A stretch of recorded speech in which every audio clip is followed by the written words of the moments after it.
Chandrappa M. ಸನ್ಮಾನ್ಯ ಅಧ್ಯಕ್ಷರೇ, ಸನ್ಮಾನ್ಯ ಉಪಮುಖ್ಯಮಂತ್ರಿಗಳನ್ನ 1983ನೇ ಪ್ರಶ್ನೆಯನ್ನ ಕೇಳಲಿಕ್ಕೆ ಇಚ್ಛೆ ಪಡ್ತೇನೆ. ಅಧ್ಯಕ್ಷರೇ, ಮಾನ್ಯ ಸದಸ್ಯರಿಗೆ ಉತ್ತರವನ್ನು ಒದಗಿಸಿಕೊಟ್ಟಿದ್ದಾರೆ. ಮಾನ್ಯ ಅಧ್ಯಕ್ಷರೇ, ಈ ಯೋಜನೆ ಪ್ರಾರಂಭ ಆಗಿ ಎಷ್ಟು ವರ್ಷ ಆಯಿತು ಅಂತ ಕೇಳಿದೆ.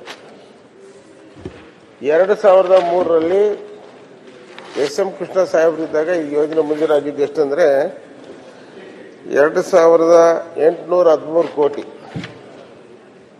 2813 ಕೋಟಿ. ಇಲ್ಲಿವರೆಗೂ ನೀವು ಎಷ್ಟು ಖರ್ಚು ಮಾಡಿದ್ದೀರಾ ನವೆಂಬರ್ವರೆಗೆ ಅಂದ್ರೆ 10,185 ಕೋಟಿ ಖರ್ಚು ಮಾಡಿದ್ದೀವಿ ಅಂತ ಹೇಳಿದಿರ. ಈ ಯೋಜನೆ ಯಾವಾಗ ಮುಗಿಬಹುದು ಅಂತ ಹೇಳಿದ್ರೆ 2028ಕ್ಕೆ ಮುಗೀತದೆ. ಇನ್ನು 12,000 ಕೋಟಿ ರೂಪಾಯಿ ಹತ್ರ ದುಡ್ಡು ಹಣ ಬೇಕು ಅಂತ ಕೇಳಿದ್ದೀರಿ. ಇದು ಒಂದು ಯೋಜನೆನ ಸನ್ಮಾನ್ಯ ನಿಜಲಿಂಗಪ್ಪನವ್ರ ಕಾಲದಿಂದ 1957ರಿಂದ ಈ ಪ್ರಾಜೆಕ್ಟ್ ಅನ್ನ ಮಾಡಬೇಕು ಈ ಬರಗಾಲದ ಪ್ರದೇಶಕ್ಕೆ ಅಂತೇಳಿ ಬಹಳಷ್ಟು ದೊಡ್ಡ ಹೋರಾಟಗಳನ್ನು ಮಾಡಿದ ಪರಿಣಾಮವಾಗಿ ಈ ಯೋಜನೆ ಬಂದಿರತಕ್ಕಂಥದ್ದು. ಮಾನ್ಯ ಉಪಮುಖ್ಯಮಂತ್ರಿಗಳಿಲ್ಲ, ದಯಮಾಡಿ ಇಲ್ಲೇನು ಏನಾಗಿದೆ ಈಗಾಗಲೇ ಒಬ್ಬ ಸದಸ್ಯರು ಕೇಳಿದ್ರು. ಮುಖ್ಯಮಂತ್ರಿ ಪರವಾಗಿ ಒಬ್ಬ ಸಚಿವರು ಉತ್ತರ ಕೊಟ್ಟಿದ್ರು. ಆಗ ಅವತ್ತಿಂದ ಏನು ಕೆಲಸ ಆಗಿಲ್ಲ. ಅದೇ ಪ್ರಶ್ನೆ ನಾನು ಈಗ ಮತ್ತೆ ಮುಖ್ಯಮಂತ್ರಿ ಕೇಳ್ತೀವಿ ಅಂತ. ಇದೇನಾಗುತ್ತೆ ದಯಮಾಡಿ ತಪ್ಪು ತಿಳ್ಕೊ ಬರ್ತಾವೆ ಕಂದಾಯ ಮಂತ್ರಿಗಳು. ಸನ್ಮಾನ್ಯ ಉಪಮುಖ್ಯಮಂತ್ರಿಗಳಿಗೆ ನಾವು ಯಾಕೆ ಈ ಪ್ರಶ್ನೆ ಕೇಳಿದ್ವಿ ಅಂದ್ರೆ ಬರಗಾಲದ ಪ್ರದೇಶ, ನಮ್ ಕುಡಿಯೋ ನೀರು ಸಿಗ್ತಾ ಇಲ್ಲ ಅಂತ ಕಷ್ಟದಲ್ಲಿದ್ದೀವಿ. ಅದಕ್ಕೋಸ್ಕರ ನಾನು ಒಂದು ಗಾದೆ ಮಾತು ಕೂಡ ಇಲ್ಲಿ ಹೇಳ್ಬೇಕಾಗಿದೆ. ಏನು ಅಂದ್ರೆ ಎತ್ತಿಗೆ ಜ್ವರ ಬಂದಿತ್ತಂತೆ, ಎಮ್ಮಿಗೆ ಬರೆ ಹಾಕಿದ್ರಂತೆ. ಆ ರೀತಿ ನಾನು ಈಗ ನಿಮ್ಮ ತಮ್ಮನ್ನ ಪ್ರಶ್ನೆ ಕೇಳಬೇಕಂತ ಪರಿಸ್ಥಿತಿ ಬಂದಿದೆ. ಮಾಡಿ ನಮ್ಗೆ ಏನಾಗಿದೆ, ಚಿತ್ರದುರ್ಗ, ದಾವಣಗೆರೆ, ಈ ಕಡೆ ನಮ್ಮ ಚಿಕ್ಕಮಗಳೂರು, ತುಮಕೂರು 4 ಜಿಲ್ಲೆ ಬರಗಾಲದ ಪ್ರದೇಶ ಇರ್ತಕ್ಕಂಥ ಏರಿಯಾಕ್ಕೆ ನೀರು ಕೊಟ್ಟಿರ್ತಕ್ಕಂಥದ್ದು. ದಯಮಾಡಿ ಇನ್ನು 25 ವರ್ಷಗಳ ಕಾಲ ಈ ಯೋಜನೆ ಆಗಬೇಕು. ಮಾನ್ಯ ಅಧ್ಯಕ್ಷೆ, ದಯಮಾಡಿ ಅದಕ್ಕೆ ಸರಿಯಾದ ಉತ್ತರ ಕೊಡಬೇಕು. ಸರಿಯಾದಂತ ಉತ್ತರ, ಕಷ್ಟದ ಉತ್ತರ. ಆದ್ರೂ ಸಭಾಧ್ಯಕ್ಷರೇ, ಇದು ಅವ್ರು ಹೇಳ್ದಾಗೆ ಮೂಲ ಯೋಜನೆ ವೆಚ್ಚ ಇದ್ದಿದ್ದು 2813 ಕೋಟಿ. ಒಂದು ಬಾರಿ ರಿವೈಸ್ ಆಗಿ 5,985 ಕೋಟಿ ಆಯ್ತು. ಎರಡನೇ ಬಾರಿ ರಿವೈಸ್ ಆಗಿ 12,340 ಕೋಟಿ ಆಯ್ತು. ಮೂರನೇ ಬಾರಿ ರಿವೈಸ್ ಆಗಿ ಇವಾಗ ಸದ್ಯಕ್ಕೆ 21,473 ಕೋಟಿಗೆ ಅಂದಾಜು ವೆಚ್ಚ ರಿವೈಸ್ ಆಗಿದೆ. 2,000 ಇದ್ದಿದ್ದು 10 ಪಟ್ಟು ಜಾಸ್ತಿ ಆಗಿದೆ. ಅಂದ್ರೆ ಕಾರ್ಯವ್ಯಾಪ್ತಿನೂ ಜಾಸ್ತಿ ಆಗಿದೆ, ಸ್ಕೀಮುಗಳು ಜಾಸ್ತಿ ಆಗಿದಾವೆ. ಮೊದಲು ಏನು ಹನಿ ನೀರಾವರಿಗೆ ಅಂತ ಮಾಡಿದ್ದು ಬದಲಾವಣೆಗಳು ಕೂಡ ಎಲ್ಲ ಆಗಿದ್ದಾವೆ. ಈಗ ಚಿತ್ರದುರ್ಗ, ಚಿಕ್ಕಮಗಳೂರು, ತುಮಕೂರು ಮತ್ತೆ ಸ್ವಲ್ಪ ಈವನ್ ಶಿವಮೊಗ್ಗ ಸ್ವಲ್ಪ ಭಾಗಕ್ಕೆ ಬಹಳ ಅವಶ್ಯಕತೆ ಇದೆ. ಮಧ್ಯ ಕರ್ನಾಟಕಕ್ಕೆ ಬಹಳ ಅವಶ್ಯಕತೆ ಇರುವಂತಹ ಯೋಜನೆ ಅಪ್ಪರ್ ಭದ್ರಾ ಯೋಜನೆ.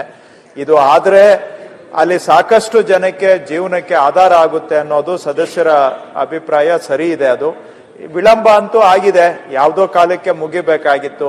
ಏತನ್ಮಧ್ಯ ನಾವು ಕೇಂದ್ರ ಸರ್ಕಾರಕ್ಕೆ ಮನವಿ ಮಾಡಿದ್ವಿ, ಇದನ್ನ ರಾಷ್ಟ್ರೀಯ ಯೋಜನೆ ಆಗಿ ಘೋಷಣೆ ಮಾಡಿ ಅಂತ. ಕೇಂದ್ರ ಸರ್ಕಾರಕ್ಕೆ ಮುಖ್ಯಮಂತ್ರಿಗಳು ಹೋಗಿ ಮನವಿ ಮಾಡಿದ್ವಿ, ಉಪಮುಖ್ಯಮಂತ್ರಿಗಳು ಹೋಗಿದ್ರು, ಅವರು ಮನವಿ ಮಾಡಿದ್ವಿ. ಆದ್ರೆ ಕೇಂದ್ರ ಸರ್ಕಾರ ರಾಷ್ಟ್ರೀಯ ಯೋಜನೆ ಮಾಡಕ್ ಒಪ್ಲಿಲ್ಲ.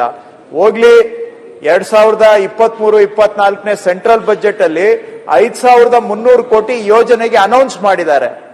ಆ ಬಜೆಟ್ ಪಾರ್ಲಿಮೆಂಟ್ ಅಲ್ಲಿ ಪಾಸ್ ಆಗಿದೆ. 5,300 ಕೋಟಿ ಯೋಜನೆಗೆ ಅನೌನ್ಸ್ ಆಗಿದ್ದು ಆ ಹಣ ಬಿಡುಗಡೆ ಮಾಡಿ ಅಂತ ಕೇಳಿದ್ರೆ ಇಲ್ಲಿವರೆಗೂ ಕೂಡ 53 ಪೈಸಾನು ಕೂಡ ಸೆಂಟ್ರಲ್ ಗವರ್ಮೆಂಟ್ ಕೊಡ್ಲಿಲ್ಲ. ಅವರ ಬಜೆಟ್ ಎಲ್ಲಾ ಪ್ರಸ್ತಾವನೆ ಹೋಗಿದೆ. ಮುಖ್ಯಮಂತ್ರಿಗಳು ನಾವೇ ಹೋಗಿದ್ದೀವಿ, ನಮ್ಮ ಮುಖ್ಯಮಂತ್ರಿಗಳ ಜೊತೆಗೆ ಇಡೀ ಅರ್ಧ ಮಂತ್ರಿ ಮಂಡಲ ಹೋಗಿ ಕೇಳ್ಕೊಂಡಿದೀವಿ.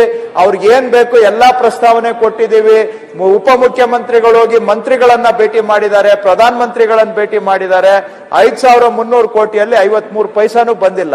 It is central government budget ಅಲ್ಲಿ ಅನೌನ್ಸ್ ಆಗಿ ಆ ಬಜೆಟ್ ಪಾರ್ಲಿಮೆಂಟ್ ಅಲ್ಲಿ ಪಾಸ್ ಆದ್ಮೇಲೆನೂ ಕೂಡ ನಮ್ಗೆ ಬರಬೇಕಾಗಿರುವ ಹಣ ಬಂದಿಲ್ಲ.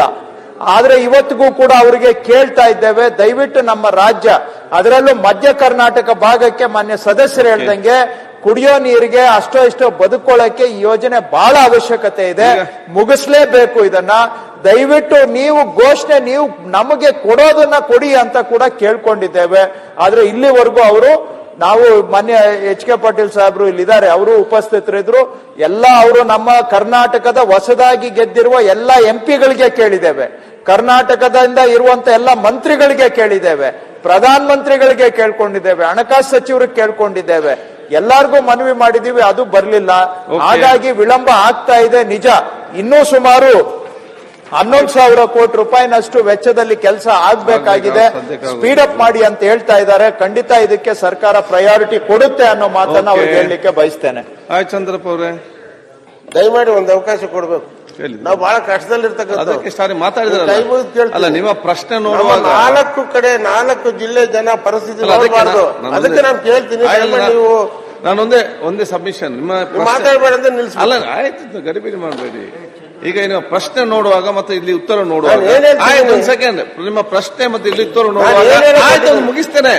ಅಲ್ಲ ಅದು ಮತ್ತೆ ನೀವು ಮಾತಾಡಿ, ಸ್ಪೀಕರ್ ಮಾತಾಡುವಾಗ ಕೇಳಿಸ್ಕೊಳ್ಳಿ ಸರ್, ಕೇಳಿಸ್ಕೊಳ್ಳಿ, ಸ್ಪೀಕರ್ಗೆ ಮಾತಾಡಕ್ ಬಿಡ. ನಿಮ್ಮ ಪ್ರಶ್ನೆ ಮತ್ತೆ ಅಲ್ಲಿ ಉತ್ತರ ಆಯ್ತು, ನಿಮ್ಮ ಪ್ರಶ್ನೆ ಮತ್ತೆ ಇಲ್ಲಿ ಉತ್ತರ ನೋಡುವಾಗ ಏನಾಗಿದೆ, ಇದು ಮುಗಿಸಬೇಕಂತ ಹೇಳಿ ನಿಮ್ಮ ಶೈಲಿ ಕರ್ನಾಟಕ ರಾಜ್ಯದವರು ಜನತೆ ಒಂದು ದೊಡ್ಡ ಬೇಡಿಕೆ ಇದೆ.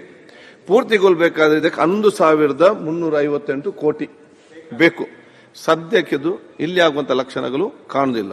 ಆಗಬೇಕಾದ್ರೆ ಇದು ಕೇಂದ್ರ ಸರ್ಕಾರ ಸಹಕಾರವಿಲ್ಲದೆ ಆಗಲಿಕ್ಕೆ ಸಾಧ್ಯನೇ ಇಲ್ಲ. ಅದಕ್ಕಾಗಿ ಏನೀಗ ಅಲ್ಲಿಂದ ಎಷ್ಟು ಕೊಡ್ತಾರೆ ಮತ್ತೆ ಇಲ್ಲಿ ಮ್ಯಾಚಿಂಗ್ ಗ್ರಾಂಟ್ ಆಗಿ ಮುಂದೆ ಏನು ಹೋಗ್ಬೇಕು, ಅದಕ್ಕೆ ಅನುಗುಣವಾಗಿ ನಾವು ಪ್ಲಾನ್ ಮಾಡಬೇಕು. ಸರ್ ನಾನು ಅದನ್ನೆಲ್ಲ ಸರ್ ಕೇಳ್ತಿರೋದು, ಇವರು ನ್ಯಾಷನಲ್ ಪ್ರಾಜೆಕ್ಟ್ ಆಗುತ್ತಾ ಅಂತ ಮುಂಜೂರು ಮಾಡಿದ್ರು, ಕರ್ನಾಟಕ ಸರ್ಕಾರದಿಂದ ಮಾಡ್ಬೇಕಂತ ಮುಂಜೂರು ಮಾಡಿದ್ರು. ಇವತ್ತು ಇನ್ನೊಬ್ಬರ ಮೇಲೆ ಗೂಬೆ ಕೂಡಿಸ್ತಕ್ಕಂಥದ್ದಲ್ಲ. ಈಗ ನಾನು ವಿರೋಧ ಪಕ್ಷದಲ್ಲಿದ್ದೀನಿ, ಆ ಕಡೆ ಹೋಗಿ ರಿಕ್ವೆಸ್ಟ್ ಮಾಡಿದ್ರೆ ನನಗೆ ಗಣ ಕೊಡ್ತಾರೆ, ನಾನು ಇಲ್ದಿದ್ದೇ ಮಾತಾಡಿದ್ರೆ ಅದಂಗೆ ಗಣ ಕೊಡ್ತಾರೆ.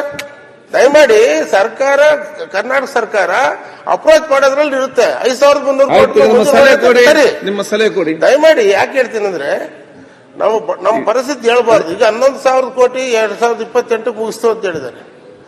2028 ಮುಗಿಸಿಲ್ಲ ಅಂದ್ರೆ ಇನ್ನೂ SR ರೇಟ್ ಜಾಸ್ತಿ ಆಗಿ ಇನ್ನೂ ಜಾಸ್ತಿ ಆಗಿದೆ. ನಿಮ್ ದಯಮಾಡಿ ಒಂದು ಕಳ್ಕಳಿ ನನ್ನ ಮನವಿ, ಮಾನ್ಯ ಮಂತ್ರಿಗಳೇ. ಈಗ ತೆಲಂಗಾಣದಲ್ಲಿ 5 ವರ್ಷದಲ್ಲಿ 1,20,000 ಕೋಟಿ ರೂಪಾಯಿ ಖರ್ಚು ಮಾಡಿದ್ದಾರೆ. ನಾವು ಎಸ್ಟಿಮೇಟ್ ಕಂಪ್ನಿಯಿಂದ ಹೋಗಿದ್ವಿ, 1 ಟನಲ್ 2 ಟನಲ್ 3 ಟನಲ್ ಮಾಡಿ 5 ವರ್ಷದಲ್ಲಿ ಒಂದು ಸರ್ಕಾರ 1,20,000 ಕೋಟಿ ಖರ್ಚು ಮಾಡಿ ಸುಮಾರು 18 ಲಕ್ಷ ಹೆಕ್ಟರ್ಗೆ ನೀರು ಕೊಡ್ತಾರಂದ್ರೆ ಈ ಸಣ್ಣ ಪ್ರಾಜೆಕ್ಟ್. ಇವರು ಏನೇನೋ ಸಬೂಬ್ ಹೇಳ್ತಾರೆ, SLO ಪ್ರಾಬ್ಲಮ್ ಅಂತಾರೆ, ಹಣದ ಪ್ರಾಬ್ಲಮ್ ಅಂತಾರೆ. ಅಲ್ಲಿ ಯಾಕೆ 5 ವರ್ಷಕ್ಕೆ ತೆಲಂಗಾಣದಲ್ಲಿ ಆಯ್ತು? ನಿಮ್ಮ ಕ್ವಶನ್ ಏನಾಗಿದೆ, ಮಾಡ್ತಕ್ಕಂಥ ಇಚ್ಛಾಶಕ್ತಿ ಬೇಕು.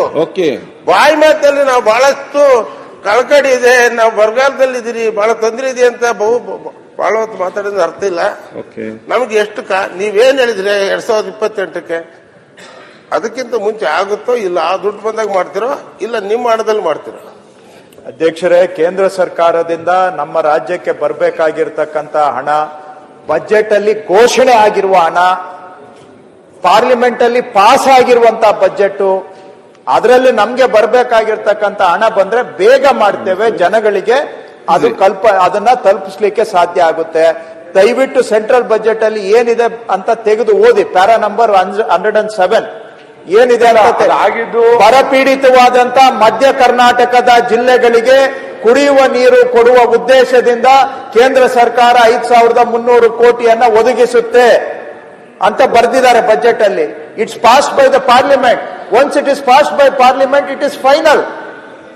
ಬಂದ್ರೆ ಬೇಗ ಆಗುತ್ತೆ. ನೀವು ಪ್ರಯತ್ನ ಮಾಡಿ. ಆಯ್ತು, ನಿಮ್ ಪ್ರಕಾರ ನಮ್ಗೆ ಹೇಗೆ ಅಪ್ರೋಚ್ ಮಾಡಬೇಕು ಅಂತ ಗೊತ್ತಿಲ್ಲ, ಹೇಗೆ ಪ್ರಪೋಸಲ್ ಕೊಡಬೇಕು ಅಂತ ಗೊತ್ತಿಲ್ಲ. ಆಯ್ತು, ನಾವು ಮಾಡಿದ್ದೆಲ್ಲ ತಪ್ಪು. ನೀವು ಪ್ರಯತ್ನ ಮಾಡಿ, ನಾವು ಪ್ರಯತ್ನ ಮಾಡ್ತೀವಿ. ನಮಗ್ ತಿಳಿದಂಗೆ ನಾವು ಮಾಡ್ತೀವಿ, ನಿಮಗ್ ತಿಳಿದಂಗೆ ನೀವು ಮಾಡಿ. ಕರ್ನಾಟಕ ಜನಕ್ಕೆ ಒಳ್ಳೇದಾಗಿ ನಮ್ಗೆ ಬರ್ಬೇಕಾಗಿರೋ ತೆರಿಗೆಯಲ್ಲಿ ಪಾಲು ಬಂದ್ರೆ ಕರ್ನಾಟಕಕ್ಕೆ ಒಳ್ಳೇದಾಗುತ್ತೆ. ನೀವು ಕೈ ಜೋಡಿಸಿ. ಈಗ ಸರ್ಕಾರ ಏನು ಮಾಡಿಲ್ಲ ಅಂತ ಹೇಳ್ತಾ ಇದ್ದೀರಾ, ನಾವೆಲ್ಲ ಪ್ರಯತ್ನ ಮಾಡಿದೀವಿ, ಮಾಡಿದ್ರು ಇಲ್ಲ ಅಂತೀರಾ. ನೀವು ಪ್ರಯತ್ನ ಮಾಡಿ ಅಂತ ಕೋರ್ತಾ ಇದ್ದೇವೆ. ಇಬ್ರು ಸೇರಿ ಮಾಡೋಣ. ಆದಷ್ಟು ಶೀಘ್ರವಾಗಿ ಈ ಯೋಜನೆಯನ್ನ ಕೊನೆಗಚ್ಚುವಂತ ಪ್ರಯತ್ನ ಮಾಡೋಣ ಅಧ್ಯಕ್ಷರೇ. ರಾಜ್ಯ ಸರ್ಕಾರದಿಂದ ಸೋಮಶೇಖರ್ ಭಾರತ ಸರ್ಕಾರದಿಂದ ಹಣ ಬಂದಿಲ್ಲ ಅಂದ್ರೆ ನೀವು ಮಾಡೋದಿಲ್ವೋ? ಸೋಮಶೇಖರ್ ಕೊಟ್ಟಿದ್ದೀವಿ. ಅದನ್ನಾದ್ರೆ ಹೇಳಿ. ಇಲ್ಲ, ಕೇಂದ್ರ ಸರ್ಕಾರದವರು ಹಣ ಕೊಟ್ಟರೆ ಮಾತ್ರ ನಾವು ಮಾಡ್ತೀವಿ, ಇಲ್ಲಿಂದ ಮಾಡ್ಲಿಕ್ಕೆ ಸಾಧ್ಯ ಇಲ್ಲ ಅಂತ ಹೇಳ್ತೀರಾ? ಪರಿಶೀಲನೆ ಮಾಡಿ. ಆದಷ್ಟು ಸರ್ಕಾರ ರಾಜ್ಯಕ್ಕೆ ಬರ್ಬೇಕಾಗಿರೋ ದುಡ್ಡು ಬರಬಾರ್ದಾ? ನೀವು ಅದೇ ಹೇಳ್ತಾ ಇದ್ದೀರಾ? ನಾನು ಬರಬೇಕು, ಬರಬಾರ್ದಾ? ಯಾಕೆ ಬರ್ಬೇಕಂದ್ರೆ ನೀವು ಕೇಂದ್ರ ಸರ್ಕಾರ ಅವರೇ ನಮ್ಮನ್ನು ಕೇಳಿಬಿಟ್ಟು ಟ್ಯಾಕ್ಸ್ ತಗೋತಾ ಇದ್ದಾರಾ? 4 ಲಕ್ಷ